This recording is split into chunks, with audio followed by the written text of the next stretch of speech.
¿cómo están? Bienvenidos a otra edición de Documenta, el único programa de documentales de la televisión abierta argentina. Vos sabés que mañana se van a cumplir 30 años exactos de la aparición en la escena política nacional de las Madres de Plaza de Mayo.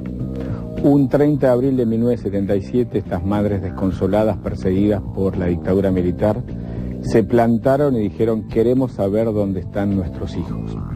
Y a partir de ahí construyeron una historia que hasta el día de hoy queda claro lo que han hecho, queda absolutamente sin ningún tipo de maquillaje, cómo han aportado a la historia nacional a partir de que fueron las primeras en plantear que en la Argentina desaparecía gente, que en la Argentina se reprimía y que había un gobierno capaz de hacer cualquier cosa para callar a aquellos que pensaban distinto de lo que pensaba la Junta Militar.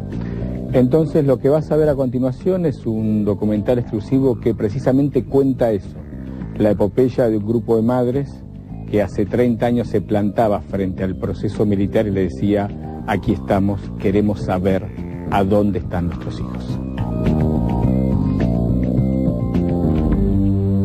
Queríamos saber dónde está y nunca más supe nada. 2 años va a ser que todavía no sé dónde está mi hijo. Se han muerto nuestros hijos, que nos digan, pero que no nos dejen en esta incertidumbre. Yo tengo 2 hijas desaparecidas. Ay, en las oscuridades, en las tinieblas de andar buscando al hijo y nada. Hijo, ya se quíteme, nada.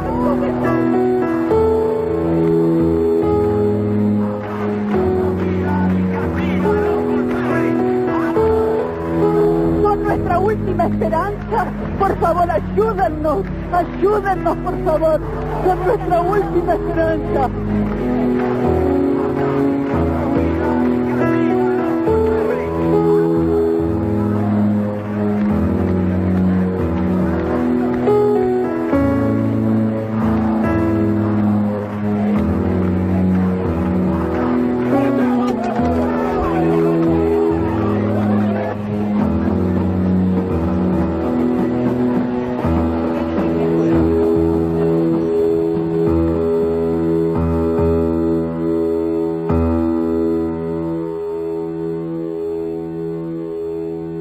El 10 de mayo del 76. A las 7 de la tarde, yo estaba sola, entraron 5 tipos armados, abríme la puerta, tiramos la puerta abajo.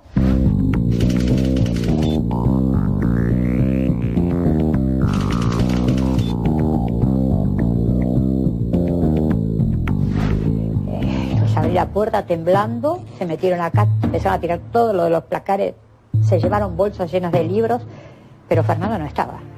¿Y dónde está Fernando? Fernando no estaba, fue a la facultad. Entonces 3 se sentaron acá, 2 se fueron afuera. Al rato volvieron y se instalaron en la cocina a comer. Cuando suena el walkie-talkie que tenían, no sé cómo se llama eso, le dice: llega Fernando. Hablan de afuera. Se pone uno, el que era más educado, que parecía militar por su forma de hablar y qué sé yo, pero los otros eran unos cerdos. Dice: señora, que no se mueva porque lo mato. Se puso atrás de la puerta. Entró Fernando, ya pálido, cuando vio todo eso.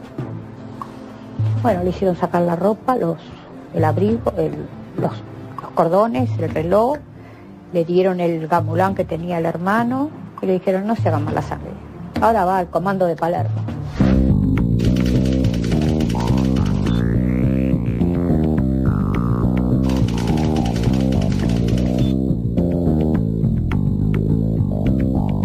Secuestraron y posteriormente hicieron desaparecer a mi hija Ana María Baravalle junto con su esposo Julio César Galici, quienes en la madrugada del 27 de agosto del año 1976, una horda, porque no se puede determinar de otra manera, interrumpieron en nuestra casa, en nuestro hogar, un gran número de gente fuertemente armada, con ropa de faquina del ejército, algunos con pasamontañas, y se llevaron a mi hija, a mi Ana y a Julio César.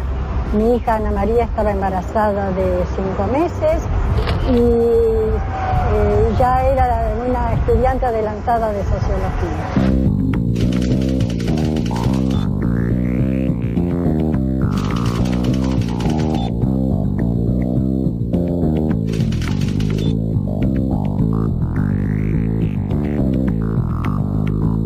La última vez que la vi a María Marta, estaba haciendo un tratamiento para embarazarse.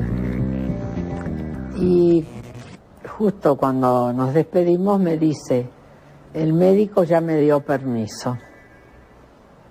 Y estamos haciendo los trámites. Ese fue su último saludo, su última sonrisa en un ascensor y nunca más la vi. María Marta y César, su marido, César Lugones, fueron secuestrados el 14 de mayo de 1976. A las 3 de la mañana fueron a buscarlos a su departamento frente al Parque Chacabuco. En ese momento yo vivía con mi marido en México, él era ministro, consejero en la Embajada en México, y a las 5 de la mañana suena el teléfono, algo que nunca me voy a poder olvidar, y la voz de uno de mis hijos, Carlos el segundo, que es abogado, me dice, mamá, se llevaron a María Marta y César. Mi hija vino a casa el martes, que tenía clase en la facultad, y ahí me dejaba el nene y ella se iba y a la noche se lo alcanzaban.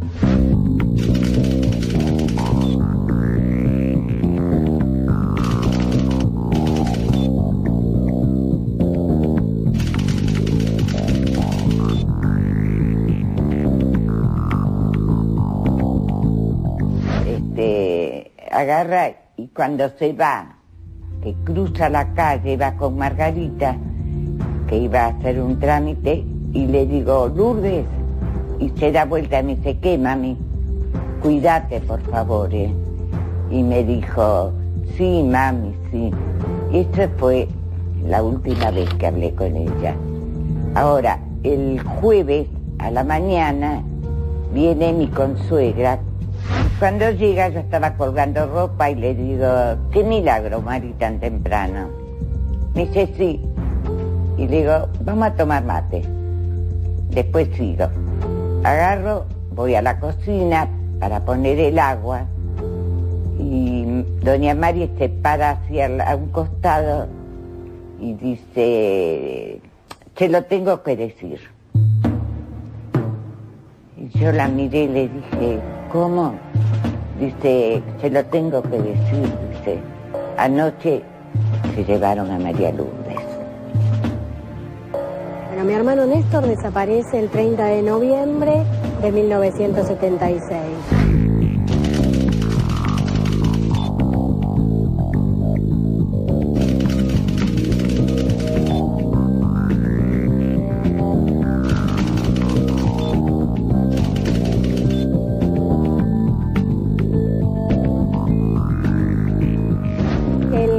Iba para su casa, él vivía con su pareja en Villa Domínico y bueno, cuando yo estaba llegando a su casa, un grupo del ejército lo estaba esperando y se lo llevaron a la fuerza, ¿no? Estaban adentro de su casa, tenían a su pareja, estaban esperando que él llegara y se lo llevaron a los dos. Se lo llevaron vivos pero lastimados, golpeados, eso es lo que contaron, los vecinos le contaron a mi mamá. Pasaron varios días sin que mi hermano llamara y por lo general mi hermano llamaba para decir cómo estaba o pasaba por mi casa. Bueno, como pasaron varios días y esto no sucedía, mi mamá se empieza a preocupar. Entonces, una vecina del barrio de mi hermano la llama a mi mamá, hacen una cita en la verdulería a la vuelta de mi casa porque los vecinos de aquel barrio estaban muy asustados con eso que había pasado. Hicieron una cita en la verdulería de la vuelta. Y ahí es donde le cuenta a mi mamá cómo se los habían llevado a él y a su señora, ¿no?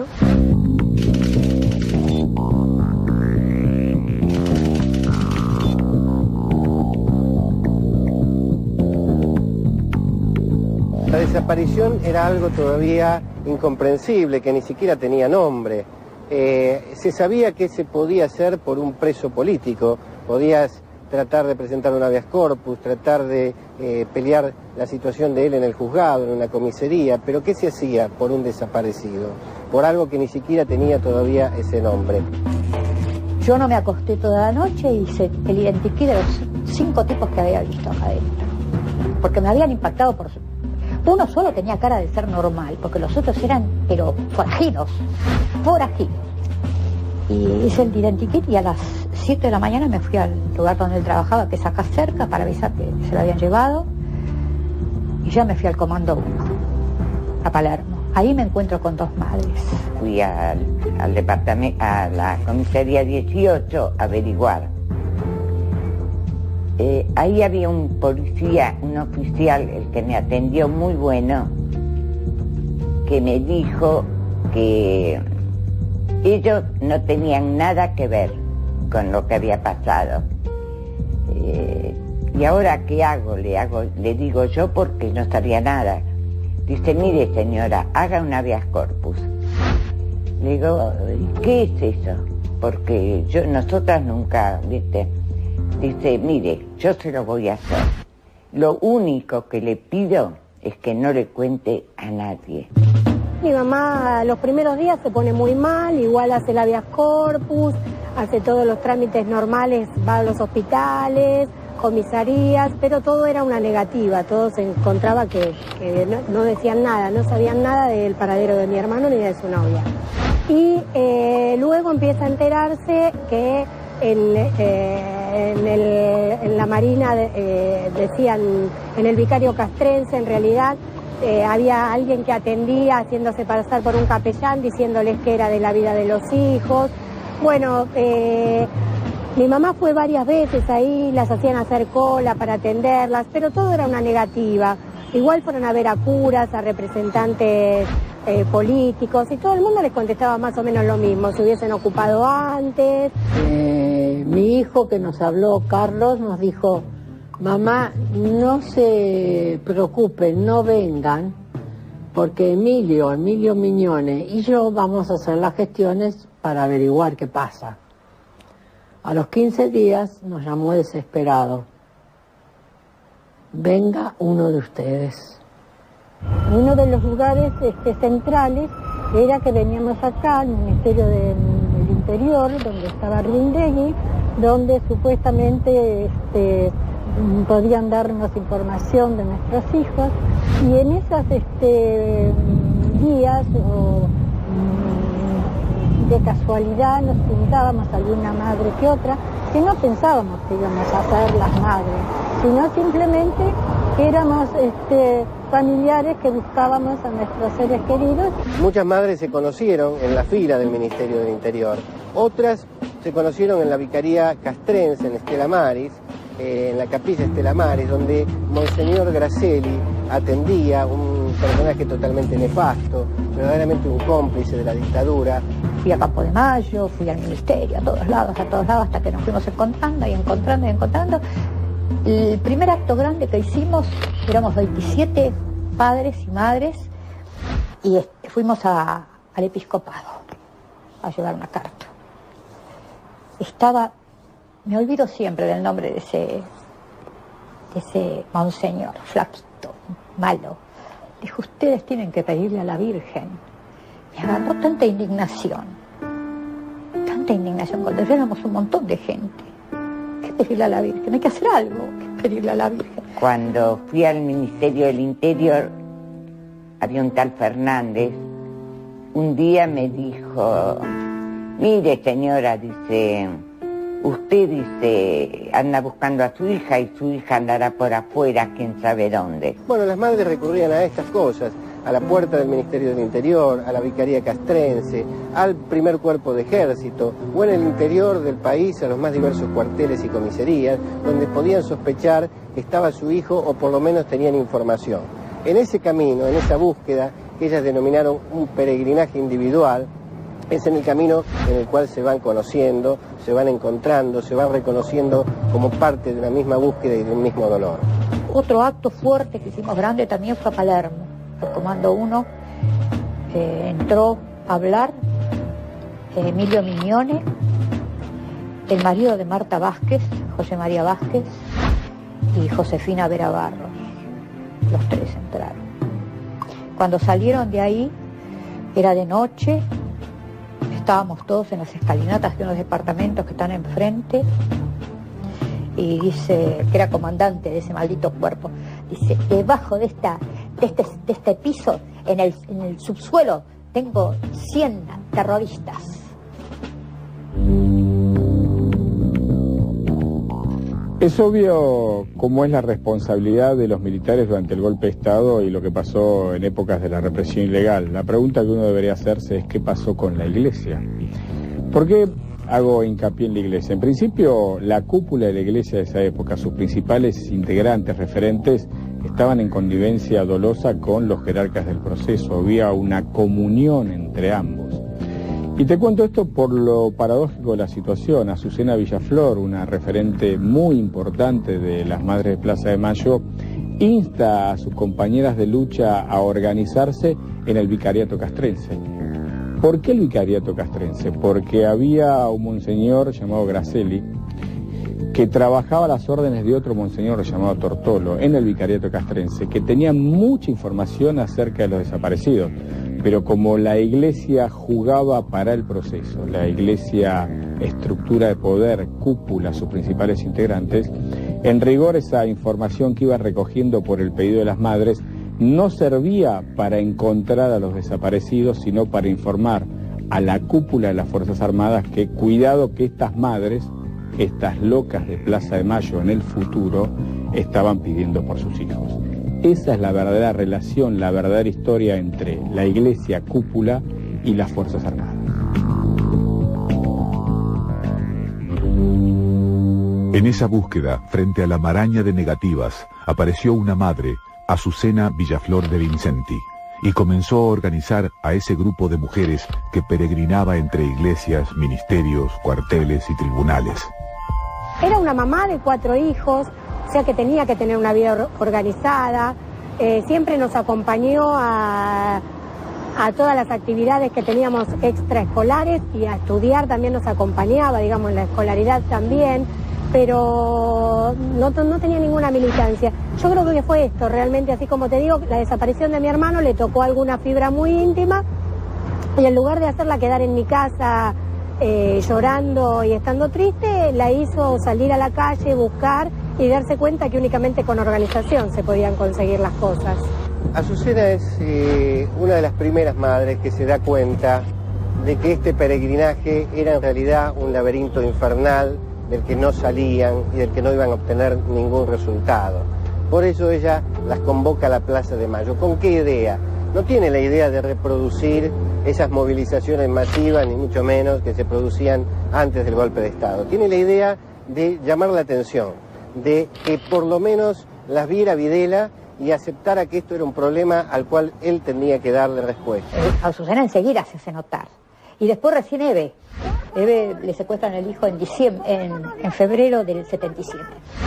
Así que íbamos llegando y acumulando fuerzas, y dándonos fuerzas. Y cuando llega Azucena fue la que más fuerza nos dio. Ella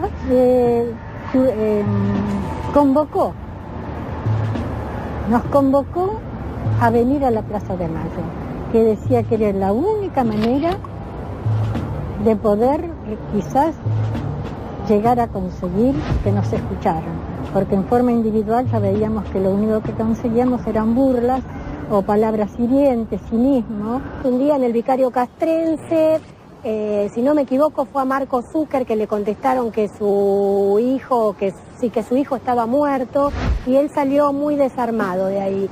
Eso se ve que a mi mamá le dio fuerzas para decir, bueno, no tenemos que venir siempre acá, tenemos que juntarnos, tenemos que ir a la Plaza de Mayo y ahí tiraron una fecha que fue 30 de abril, sin mirar en el calendario, sin darse cuenta que era un sábado y por eso es que se lo fueron pasando boca a boca, por eso es que 14 mujeres el 30 de abril de 1977 vienen por primera vez a la Plaza de Mayo.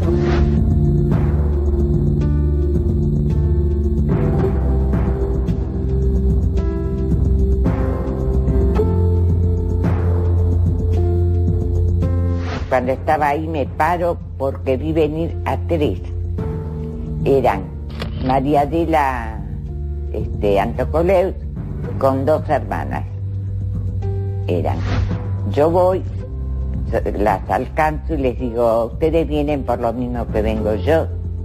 Sí. Es paradójico que esta fecha, que fue el 30 de abril de 1977, sea considerada como una fecha fundacional del movimiento, porque en alguna medida es como un fracaso, ¿no es cierto? Ellas querían ser vistas por Videla, querían ser vistas por el público en general, y eligen un día en que casi no son percibidas ni siquiera por la policía. Bueno, se autoconvocan de nuevo para el próximo viernes, así transcurren 1 o 2 viernes firmando esta carta a Videla, y en un momento una dice que el viernes no era un día conveniente. Dice, no, el viernes no, que es día de brujas, che, vengamos el jueves, pero a la hora de los bancos, ¿viste? Porque es la hora que pasa toda la gente por acá.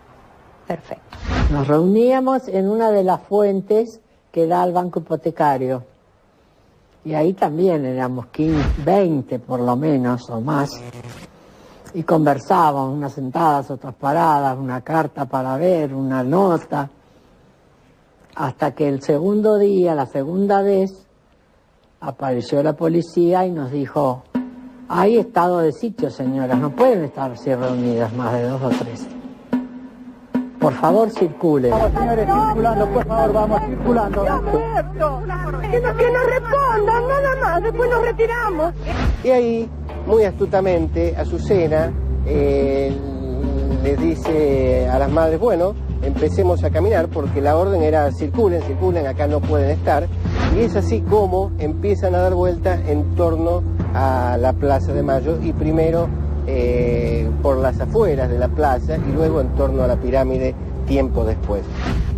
Y empezamos a movilizarnos porque Azucena era tremenda, decía, tenemos que ser 1000, hay que llamar a todas. Azucena se distinguía muchísimo porque era la que tenía todo el empuje, sabía que había que hacer. Nosotras no sabíamos nada, absolutamente nada.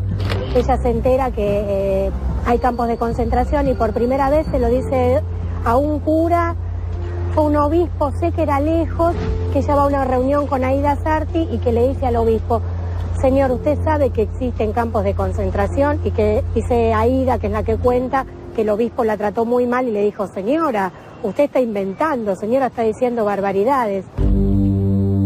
Pero ya empieza a existir esto que es tan grandioso, que es la acción colectiva de las madres, donde empiezan a idear los recursos más inimaginables, por lo menos hasta pocos meses atrás, en cuanto a prácticas políticas novedosas. Teníamos un clavo, que me acuerdo, María del Rosario, no sé si ella se acordará, cuenta que una le preguntó, ¿por qué llevan ese clavo? Y ella le contestó que eran los mismos clavos que Jesús tenía en la cruz. Son los clavos de Cristo. De la cruz, el sufrimiento, nos ponemos, entonces nos identificamos. Vos vas a ver una vieja que tiene un clavo de esos asociados, es una madre. Esa fue la primera identificación que tuvimos.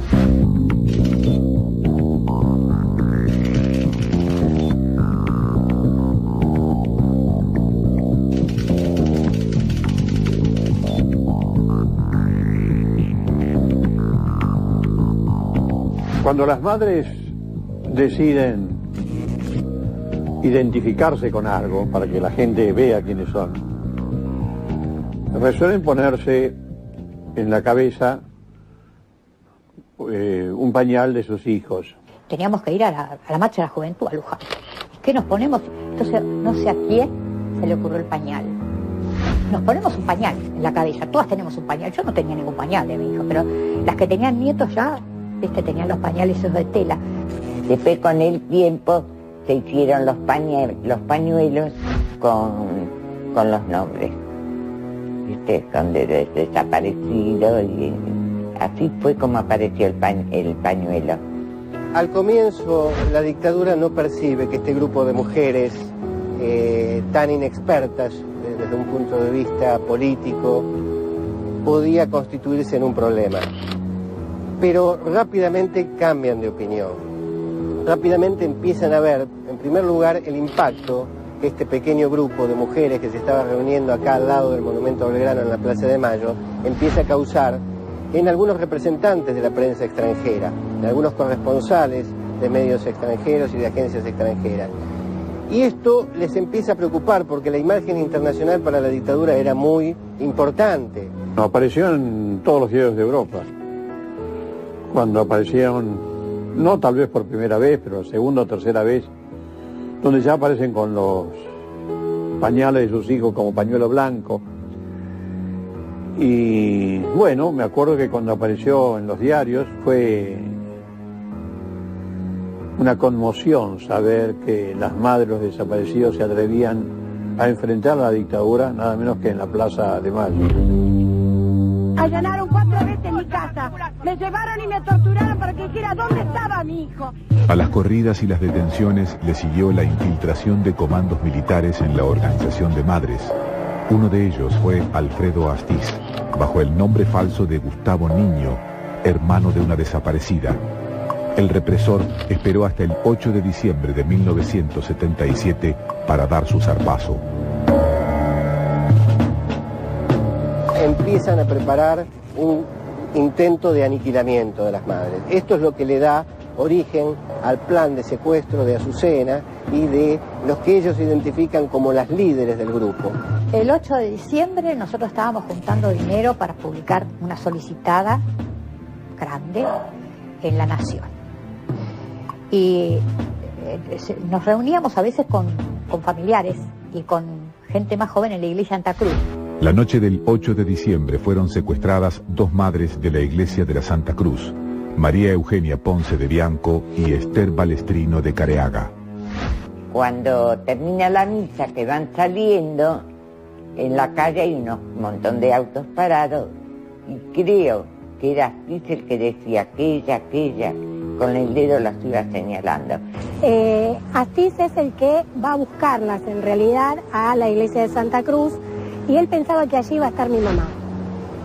Mi mamá, por estas cuestiones de organización, es que ahí no estaba y estaba en otra iglesia recaudando fondos. Pese a los secuestros en la iglesia de Santa Cruz, las madres deciden publicar la primera solicitada en el diario La Nación el 10 de diciembre. Ese día secuestraron a Azucena Villaflor. A las 8 de la mañana de ese día, 8:30, es la última vez que yo veo a mi mamá, porque golpea la puerta de mi dormitorio, me pregunta qué es lo que yo quiero comer, qué prefiero, si pescado o carne. Yo le contesto pescado. Ella me dice entonces qué suerte, porque me voy a ir para Mitre a buscar otro ejemplar del diario, porque el primero que compré, la solicitada está media borrosa. Ella se va para mí a comprar pescado y otro ejemplar del diario.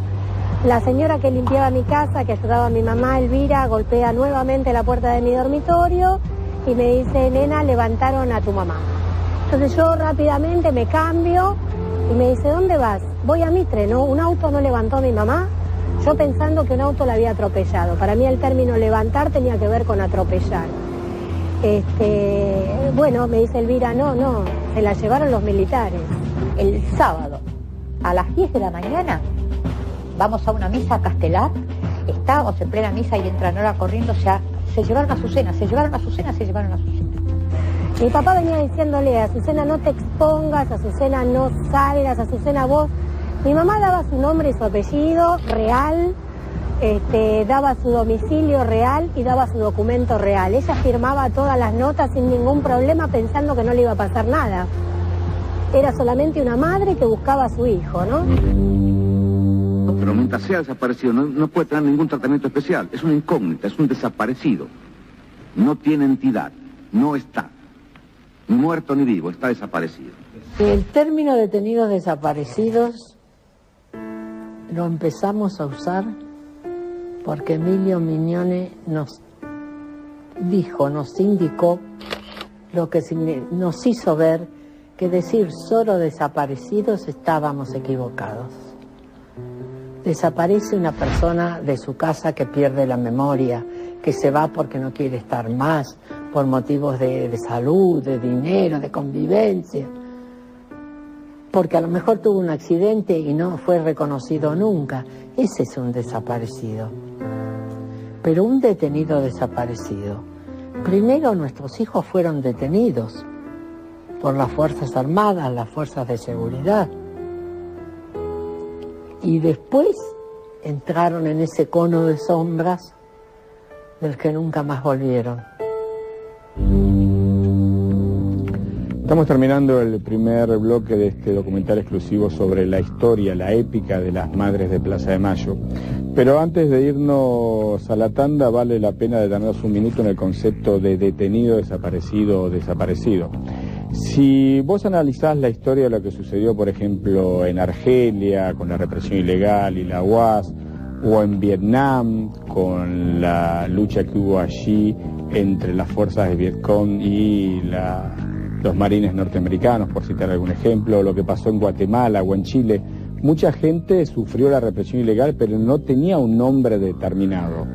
El trabajo de las Madres de Plaza de Mayo, la persecución de aquellos que violaron los derechos humanos y que hicieron desaparecer a sus familiares, amigos, hijos, fue lo que en definitiva forjó el concepto, desaparecidos. Si vos prestás atención en su momento, años más tarde, a la presentación que hizo Sábato, cuando le entrega a Alfonsín las conclusiones de la CONADEP, Sábato ahí es muy claro, dice, el concepto desaparecido como tal se escribe igual en cualquier idioma, no tiene una traducción. Lamentablemente, por la historia del país, es una figura que aparece por la lucha de las Madres de Plaza de Mayo, los desaparecidos. Vamos a la tanda y cuando volvemos el segundo bloque, este documental exclusivo que cuenta precisamente la historia de ellas, las locas, las que en definitiva permitieron saber qué pasaba en las mazmorras de las Fuerzas Armadas durante la última dictadura militar.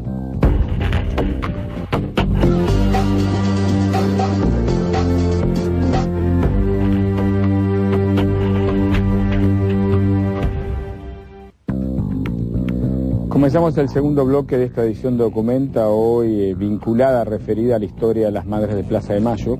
Vos pensás que mañana se van a cumplir 30 años de la aparición de este grupo de mujeres valerosas que decidieron enfrentar a la dictadura militar. A continuación lo que vas a ver es un momento clave en la historia de las madres que tiene que ver con el saber que, en definitiva, sus hijos están muertos. Ellas, al principio, buscan a sus hijos y luego cuando las propias madres empiezan a desaparecer, como sucedió en su tiempo con Azucena Villaflor, ellas terminan de entender, sin doblegarse, que en rigor sus hijos desaparecieron para siempre.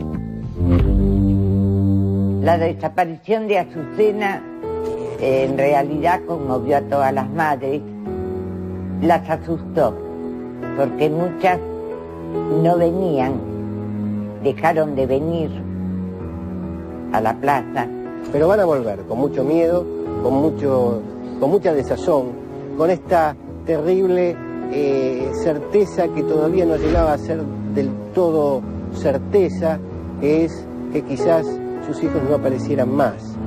Van a seguir luchando, van a tener la esperanza y por lo menos van a tener el propósito de que este drama, de que este terrible crimen sea conocido en todo el mundo. La dictadura apostó todo en el Mundial de Fútbol de 1978.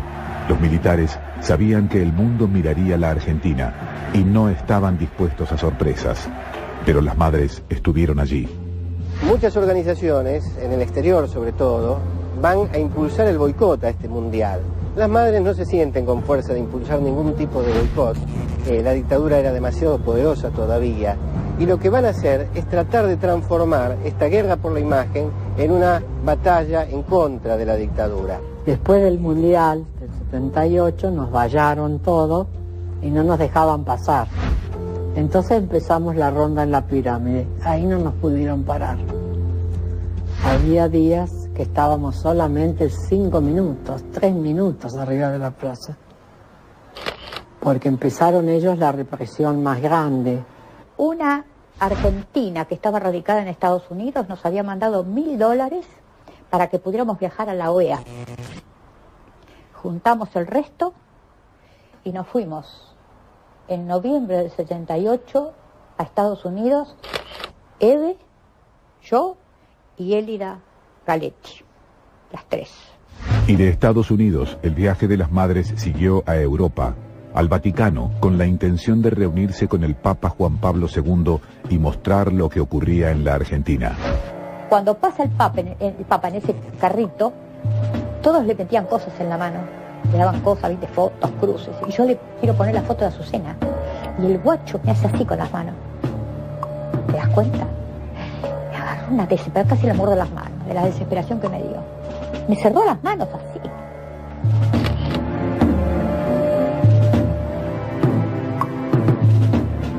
Salían al exterior y se encontraban, por ejemplo, con militantes montoneros o de otras organizaciones revolucionarias que le decían, pero tienen que denunciar, que han sido asesinados, que están muertos. Y ellas decían que no, se negaban a aceptar la verdad que les imponía el poder. Pero les decían, además, que la desaparición era mucho más grave. Pueden decir que están muertos, porque estamos buscando los vivos, los queremos con vida, no muertos, porque muertos tienen que decirlo ellos.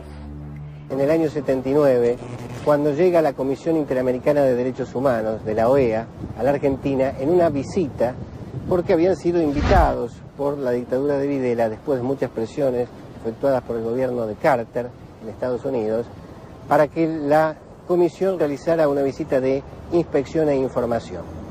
Esto va a constituirse en un hito fundamental porque todas las organizaciones de derechos humanos, y en primer lugar las Madres de Plaza de Mayo, a través de su testimonio, van a dar pruebas contundentes en contra de la dictadura. Desde Alemania, donde estaba exiliado, el historiador y periodista Osvaldo Bayer se sumó a la lucha de las madres. Y nos ayudaron mucho, no solamente los estudiantes alemanes, sino también la iglesia evangélica alemana, la iglesia luterana. Bueno, y entonces nos pusimos en contacto y la invitamos a las madres. Y por primera vez llegan en el año 81. Eve de Bonafini y la señora Antocolet. ¿Quién de nosotras hubiera dicho que iba a hacer lo que ha hecho? Que iba a andar por el mundo pidiendo, predicando, asistiendo a Naciones Unidas, a agencias, a Amnesty, a los gobiernos de distintos países, al Consejo Europeo. ¿Cómo? Si a mí me lo hubieran dicho alguna vez que yo iba a hacer todo eso, diría que estaban locos. Que teníamos publicaciones. Por ejemplo, en París teníamos el periódico Sin Censura, que hacíamos con Lofredo Gavetta, Julio Cortázar y Osvaldo Soriano. Luego de la derrota en la Guerra de Malvinas, la dictadura comenzó a planificar su retirada. Pero el tema de los desaparecidos seguía sin resolución. Y los partidos políticos, enfrascados en la lucha electoral, no ayudaron demasiado a develar el secreto militar. El gran problema justamente que tenía la multipartidaria en ese momento era que no quería heredar el problema de los desaparecidos. Esta fue la gran cuestión. Le pedían a la dictadura que solucionara el tema de algún modo antes de que ellos recibieran el gobierno. Para eso le dan tiempo. La dictadura no podía dar ningún tipo de solución, era contrario a su propia naturaleza. Premio Nobel de la Paz. ¿Qué significa esta marcha, que es la última que se realiza bajo el régimen del gobierno militar?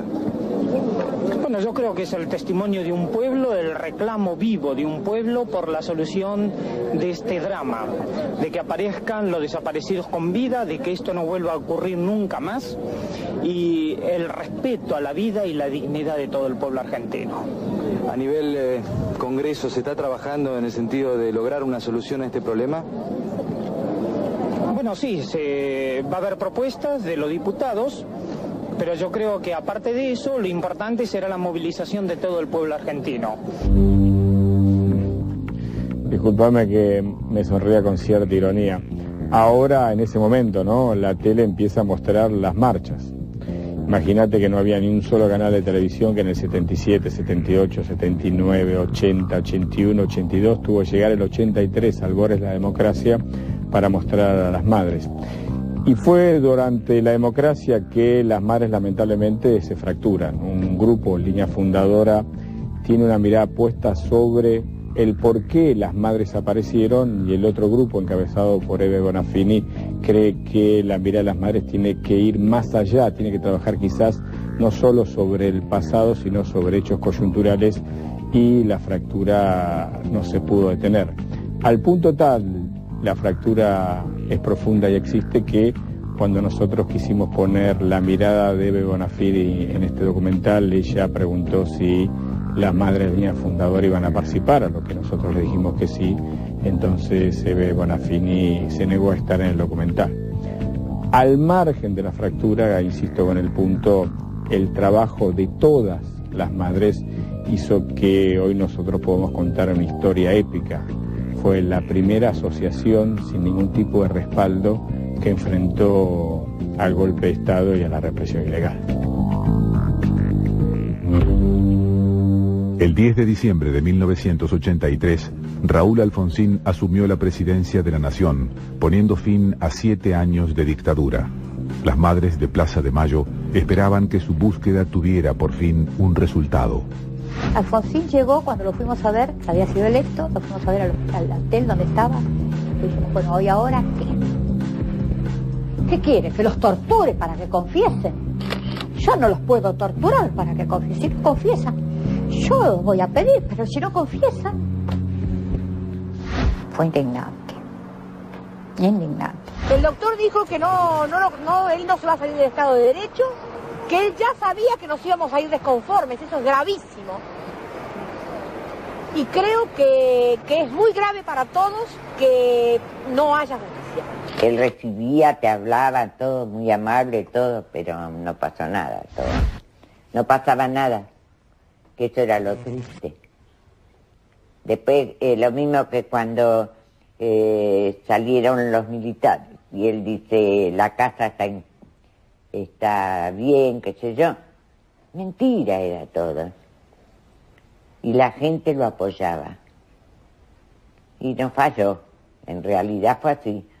Al llegar la democracia, nuestra lucha pensamos que debía cambiar de intensidad, digamos. No podíamos seguir con la misma fuerza que habíamos desplegado durante la dictadura. El enemigo no era el gobierno en ese momento. Ellas venían exigiendo una comisión bicameral. Esa comisión bicameral va a ser denegada por Alfonsín, que va a propiciar en cambio una comisión de notables, la comisión CONADEP, nombrada por el Poder Ejecutivo por decreto. Cuando Alfonsín,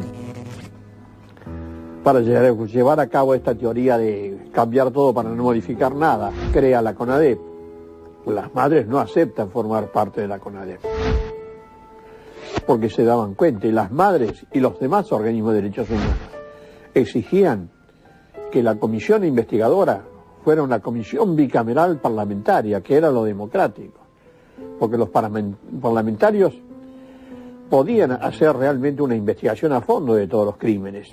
La CONADEP, que terminó su tarea entregando el informe conocido como Nunca Más, estuvo integrada, entre otros, por la periodista Magdalena Ruiz Guiñazú, el médico René Favaloro, el obispo Jaime de Nevares y el rabino Marshall Meyer. La presidió el escritor Ernesto Sábato. Durante la década del 70, la Argentina fue convulsionada por un terror que provenía tanto de la extrema derecha como de la extrema izquierda. A los delitos de los terroristas, las Fuerzas Armadas respondieron con un terrorismo infinitamente peor que el combatido. Entonces aparece la historia esa de los dos demonios que impone el querido Sábato. ¿Qué dos demonios? Cuando un civil comete un delito, la justicia lo juzga, lo condena y se acabó. Pero cuando el poder es el que comete un delito, es un terrorismo de Estado, señor. No confunda, no me confunda y no quiera confundir a las demás. No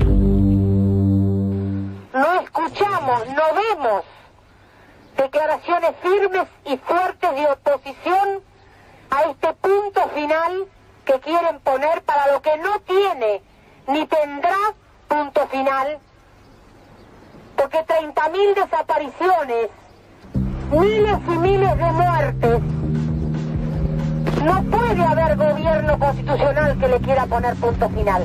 Solo las dictaduras le quieren poner punto final a estos temas. Sin embargo, las leyes de punto final y obediencia debida fueron sancionadas por Alfonsín. Alfonsín opera para la fractura de las madres, operan incluso algunos miembros de la APDH, de la Asamblea Permanente por los Derechos Humanos, en una actitud trágica. No solo las medidas del gobierno radical dividieron a las madres. Nosotras aceptábamos que los restos de nuestros hijos, cuando aparecían. El grupo que acompañaba, Bonafini, dijo que no hay que reconocer los hijos. Esa fue una de las diferencias. Yo creo que también hubo una cuestión de clase allí. En la línea fundadora había mujeres que pertenecían a la docencia universitaria.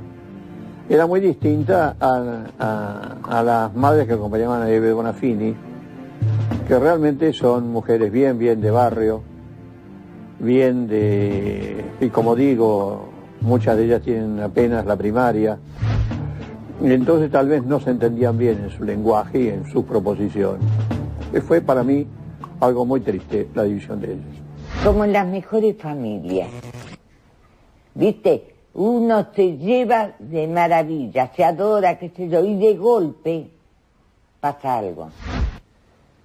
Bueno, y esto es la ruptura de la familia, porque éramos todas una. En enero de 1986 se oficializó la ruptura. Madres, línea fundadora, presidida en la actualidad por Marta Ocampo de Vázquez, y Madres de Plaza de Mayo, liderada por Eve de Bonafini. Pero ninguna de las dos vertientes consiguió respuestas de los gobiernos. No solo va a ser el gobierno de Alfonsín y las sucesivas claudicaciones de su gobierno frente al tema de derechos humanos, más trágicamente se va a revelar esta distancia con el gobierno de Menem, que en los primeros años de su gestión indulta lo poco que se había puesto en la cárcel de las responsables del genocidio. En 2001, otro presidente, Fernando de la Rúa, cargó contra las madres como en las peores épocas de la dictadura.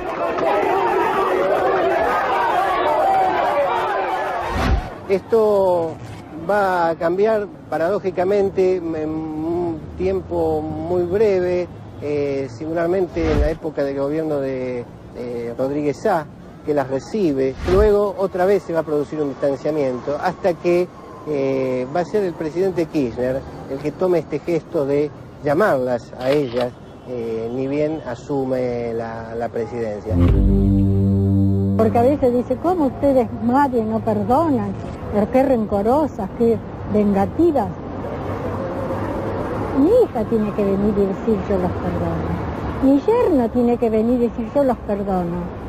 Mi nieto, mi nieta tiene que venir y decir yo los perdono. Porque quizás yo los puedo perdonar por mí, pero yo no voy a perdonar el sufrimiento que le han ocasionado a mi hija, a mi familia, a mis otros hijos.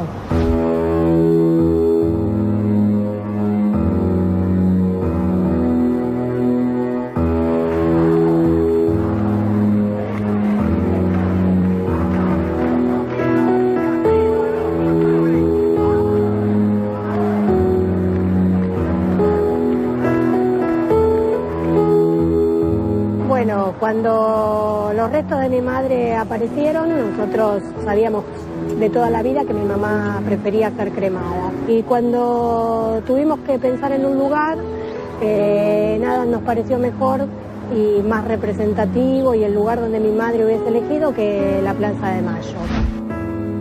Para mí, hoy, viéndolo a la distancia, resulta maravilloso que mi madre haya planteado la necesidad de juntarse. Y no en cualquier lado, sino en esta histórica Plaza de Mayo.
Al final del programa uno podría decir muchas cosas, las madres dando vuelta por la Plaza de Mayo, Videla mirando por la ventana, los pañuelos, la lucha, la represión ilegal. Sin embargo, uno podría definir este ciclo de la historia argentina de una manera muy sencilla. Mañana se cumplen 30 años del momento en que comenzó la lucha de las madres de Plaza de Mayo. El año que viene todos nosotros cumplimos 25 años de democracia y hasta este momento para esas madres todavía no hubo justicia. Chao, hasta la semana que viene.